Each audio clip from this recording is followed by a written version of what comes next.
यदि आपको हमारी वीडियो अच्छी लगती हैं तो आप चैनल को सब्सक्राइब करें, वीडियो को शेयर करें और बेल आइकन को प्रेस करें ताकि समाज के अंदर अच्छी चीज़ों का प्रचार और प्रसार हो सके।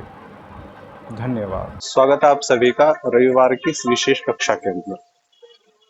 और जैसे कि मैंने आपसे जिक्र किया है कि आज मैं आपको इतिहास के किसी एक ऐसे व्यक्ति का नाम बताऊंगा जिसके बारे में शायद ही किसी ने सुना हो, लेकिन हमारे लिए ऐसे लोगों का जानना बहुत आवश्यक है। हमें से प्रत्येक ने सरदार उधम सिंह का नाम सुना है और हम उनसे संबंधित घटनाओं को भी जानते हैं। हम ये जानते हैं कि 13 अप्रैल सन 1919 को जलियांवाला बाग हत्याकांड हुआ। बैसाखी का दिन था और एक सभा आयोजित करी गई थी। उस बाग या उस स्थान का केवल एक ही दरवाजा था, वो भी बहुत बड़ा नहीं था। तो वहां पे कई हजार लोग इकट्ठे हो रहे थे।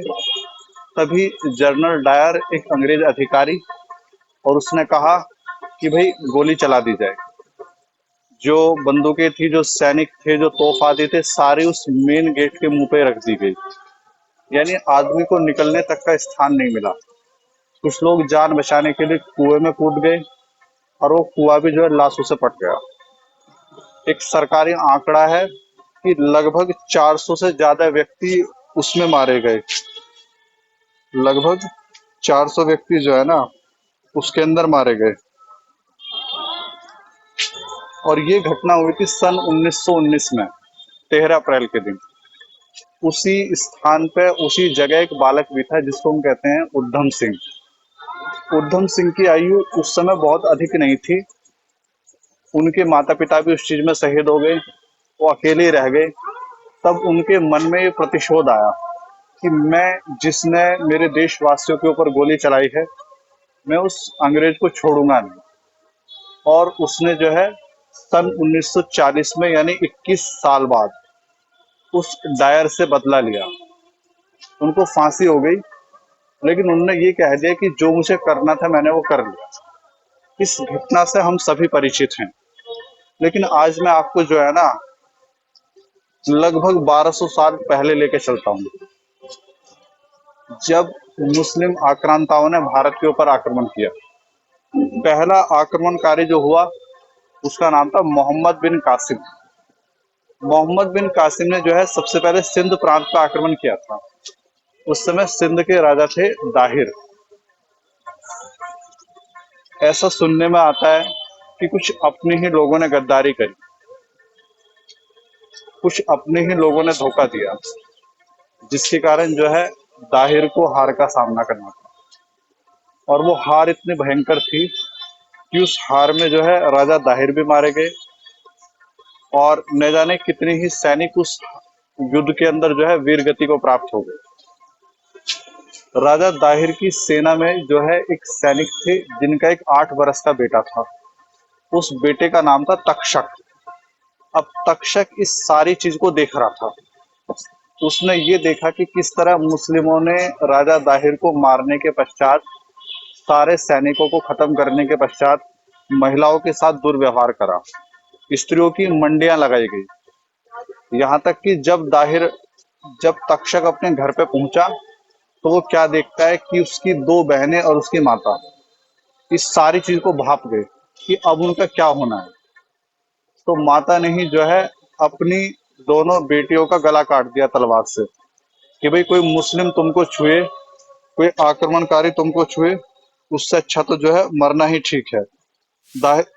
तक्षक ये सारी चीजें देख रहा था और देखते देखते जो है माँ ने तक्षक की तरफ देखा और उसने भी जो है तलवार से अपने आप को मार दिया। लेकिन उस 8 वर्ष का बालक, विचार करिएगा, जिसके पिता जो है युद्ध में वीरगति को प्राप्त हो गए और जिसकी माँ और दोनों बहनें अपनी इज्जत की रक्षा करने के लिए, दोनों ने ही क्या कर लिया, माता ने ही बेटियों को भी मार दिया और खुद भी मर गई।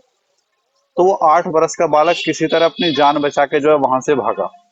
भीतर उसके बहुत अधिक प्रतिशोध धीरे धीरे बड़ा हुआ।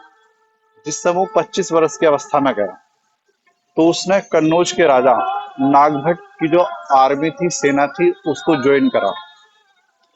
कहीं ना कहीं उसके मन में जो है इन मुस्लिम आक्रांताओं के प्रति प्रतिशोध बहुत अधिक था, क्योंकि उसने अपने पिता, अपनी दोनों बहनें, अपनी माँ, सबको खोया था।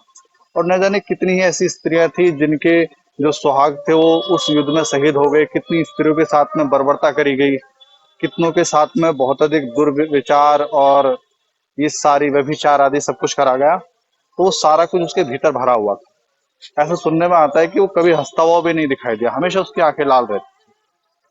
तब इन मुस्लिम आक्रांताओं ने दाहिर को हराने के बाद में सिंध प्रांत के ऊपर जो है अपना आधिपत्य कर लिया। अब इनका जो अगला टारगेट हुआ वो हुआ कन्नौज साम्राज्य। कन्नौज साम्राज्य के राजा जो थे उस समय वो थे नागभट्ट। अब राजा नागभट्ट जो थे वो हिंदू रीति नीति के अनुसार ही राज्य करते थे। उनके ऊपर भी ये जो मुस्लिम आक्रांता थे बार बार आक्रमण करते और हारने के बाद में पीठ दिखाकर भाग जाते। अब हिंदुओं का नियम है युद्ध करने का, आर्यों का, कि भाई यदि कोई पीठ दिखा के भागता है तो उसके ऊपर जो है आक्रमण नहीं करना। ऐसा ही नियम बना हुआ था। और हमने भी बहुत सारे ऐसे नियम देखे हैं कि भी रात्रि के समय युद्ध नहीं करना, प्रातःकाल युद्ध करना है, कोई निहत्था सैनिक है तो उसके ऊपर अस्त्र शस्त्र का प्रयोग नहीं करना है, कोई पीठ दिखा के भागा हुआ है। ये सारे नियम जो है आर्यों के रहे हैं, क्योंकि हम लोगों ने तो युद्ध के अंदर भी जो है ना नैतिकता का पालन करा है। वो लोग तो संबंधों में भी नैतिकता का पालन नहीं करते। उनके यहाँ कोई संबंध नहीं है, जानवर के तुल्य है। हमारे यहाँ तो युद्धों के अंदर भी नैतिकता का पालन करा जाता था। तो नागभट्ट ने जब ये सारी चीजें वो करते थे, कन्नौज के सम्राट, और तक्षक जब उनकी सेना के अंदर भर्ती हुआ तो उसके मन में हमेशा एक बात रहती कि ये जिस प्रकार के लोग हैं, यदि हम उनको उनकी भाषा में जवाब नहीं देंगे तो कोई फायदा नहीं होगा। तब अरब के खलीफा ने सिंध प्रांत पे जो अधिकार करने वाले आक्रांता थे उनसे कहा कि तुम्हें पुनः जो है कन्नौज के ऊपर आक्रमण करना है। इनकी भी आपस में मीटिंग हुई तो सबसे सलाह ली राजा नागभट्ट ने कि भाई किस तरीके से हमको कार्य करना है। तब सारे जो अधिकारी थे, सेनापति थे, सेना अध्यक्ष थे, सबने अपनी अपनी बात रखी।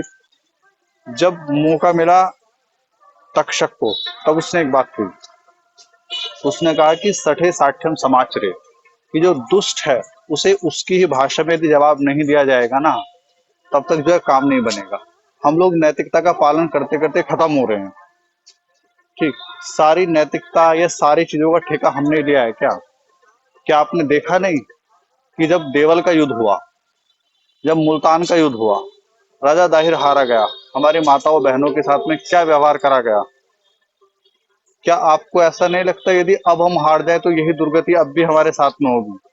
वो जानवर हैं, उन्हें कोई मतलब नहीं, उन्हें लूटपाट आता है, बलात्कार आदि यही करना आता है उनको। तो उनके साथ यदि युद्ध करना है तो हमें जो है उनको उनकी भाषा के अंदर जवाब देना होगा।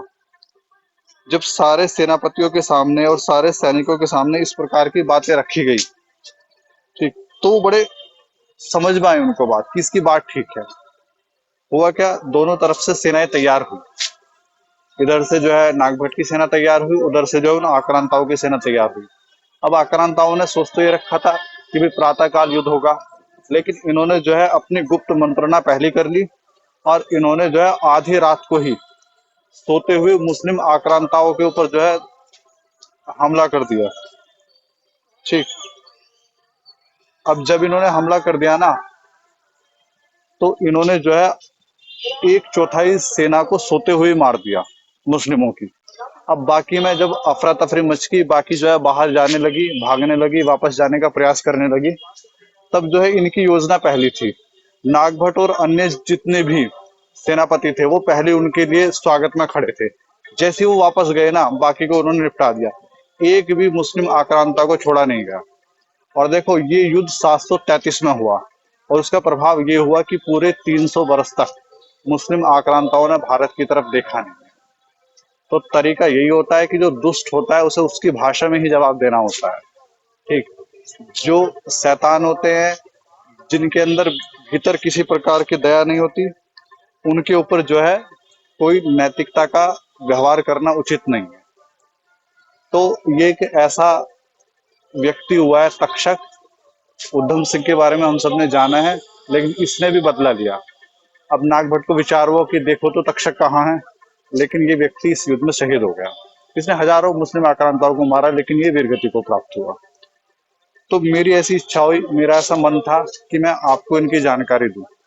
मैं आपको बताऊं कि हाँ, इतिहास में भी जैसे उधम सिंह ने सन 1919 की घटना को देखते हुए सन 1940 में बदला लिया, ठीक इसी प्रकार जो है इस व्यक्ति ने भी अपने भीतर इतनी सारी चीजों को पाल के रखा और उसके बाद में सेना के अंदर जाके और नागभट्ट के साथ जो है युद्ध में इन मुस्लिम आक्रांताओं को जो है परास्त किया।